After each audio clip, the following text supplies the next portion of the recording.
Hi all.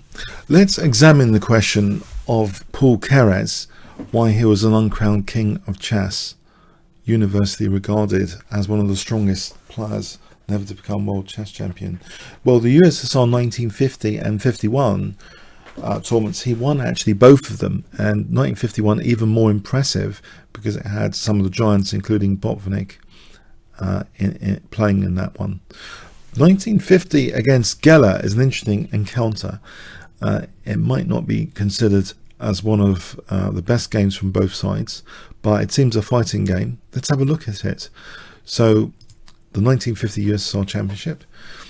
Geller, who has a very, very strong track record, positive scores against 4 world chess champions over the course of his career, including Botvinnik, Smyslov, Trozian and Fischer. So a very, very dangerous opponent. Keres plays e5 here.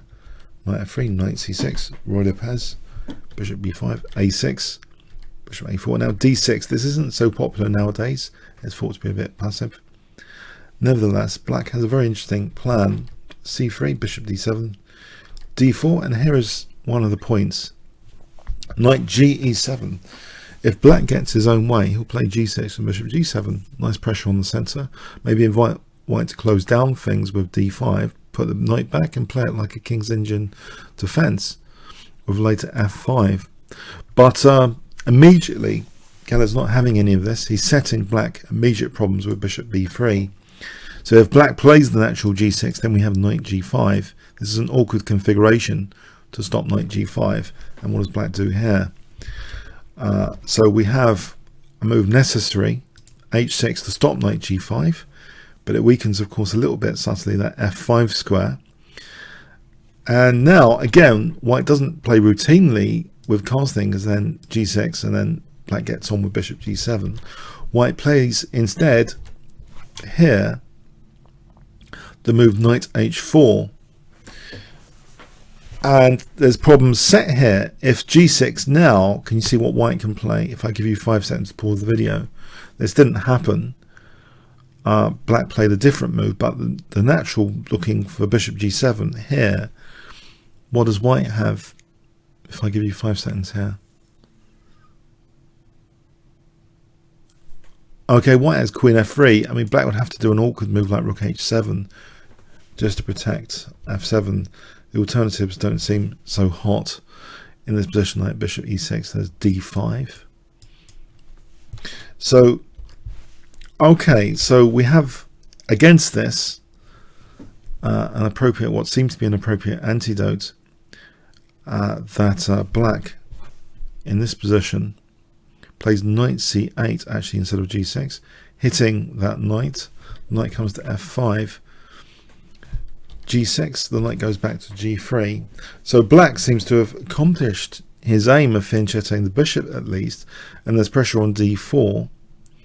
And in fact here, white plays very aggressively now with a pawn sack.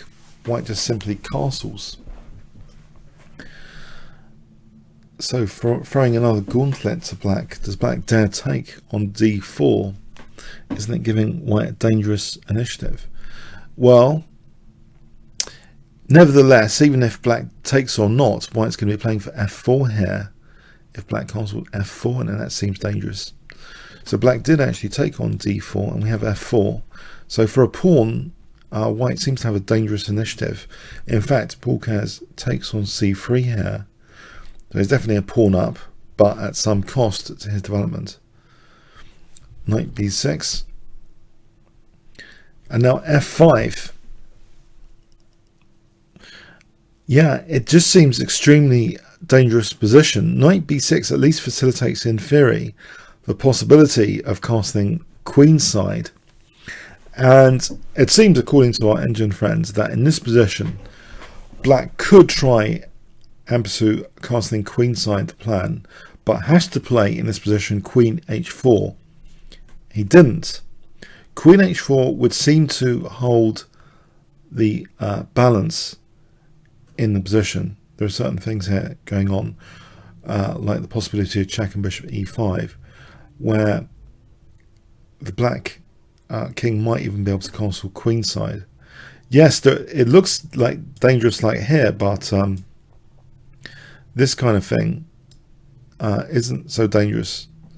King d8, and black has certain resources in the position like the check and bishop e5. So this would be the most accurate way to play things, it seems. For example, with bishop e3, then black can actually castle queenside, and if white wants to take this pawn, then there's things like bishop takes f5 on the cards in certain positions. Okay, so not here probably, because knight takes f5. But in certain positions, this is okay to castle queenside. But anyway, in the game, knight e5 was played, and white sets up a really dangerous position after bishop e3. It's no longer possible to kind of move the queen out, because there's always bishop takes b6, and d6 is weak. For example, here we can take here and dismantle black. This is getting really unpleasant. A knight g4 here, h3 is possible, among other things. Okay, so black's missing his chance really for this queen h4, and is now in potentially a really precarious position. Knight bc4, bishop moves to d4, pinning that knight.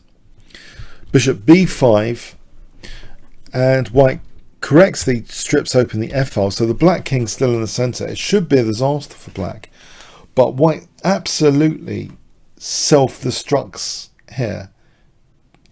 Geller gives up. This is a very strange decision based on, I guess, miscalculation or overexcitement with the position.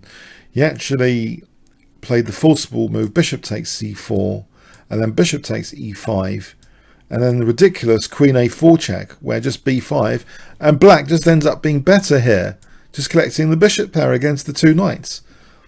It's an outrageous sequence of events in this game, and not only that, just immediately losing the exchange.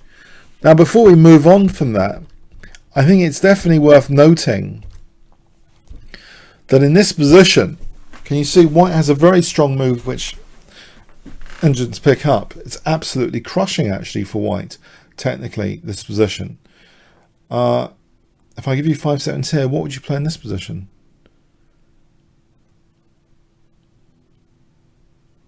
Okay, knight d5, and it's very difficult for black to do anything here. Bishop protects b2, the knight's facilitating very nasty stuff. If c6, can you see what white has here?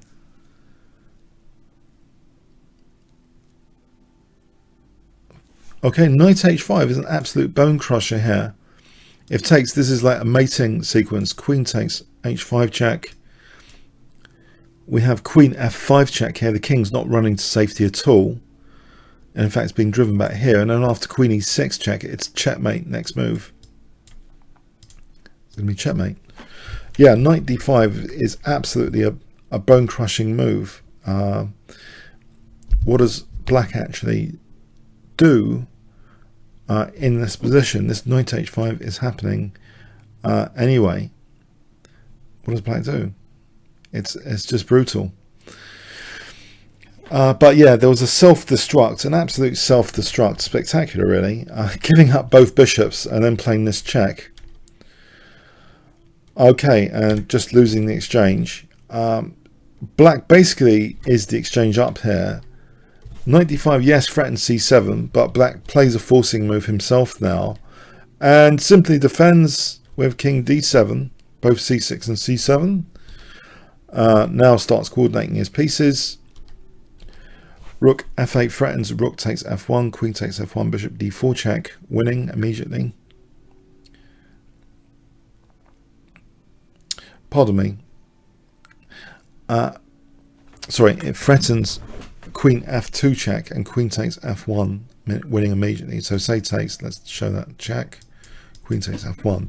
So white has to defend the exchange down. It's absolutely hopeless disposition. White plays g3, now queen h3. Now it's here that black is threatening rook takes f1. So to show that a takes, rook takes f1 check, queen takes, bishop d4 check is winning, because the queen will be hanging. So that's the variation I was thinking of earlier, sorry about that. So now queen h3, so knight d e3, we have c6, just holding all the squares, the exchange up. Yes, the game's fundamentally flawed, a disastrous sequence for Geller. Remember, Geller came second the year after in an even stronger USSR championship. This is one of the most remarkable blow-ups you'll probably ever see in a Geller game. Okay, Paul Keres wins this one, and he won several in this one and the next one, which I'd like to go over to help answer this question about the strength of Paul Keres, why he's widely regarded as one of the strongest players never to have become world chess champion. These are still 2 peak years of his performance, at least in USSR chess championships. So I think it's important to examine them, even if they're flawed games. These are games between humans. Humans make mistakes. This is obviously clearly a flawed game where Geller had some chance here to make the most out of his attacking position, which he earned with the innovative, pawn sacrifice idea and other stuff, but he didn't reap the dividends of, unfortunately. Okay, comments or questions on YouTube. Thanks very much.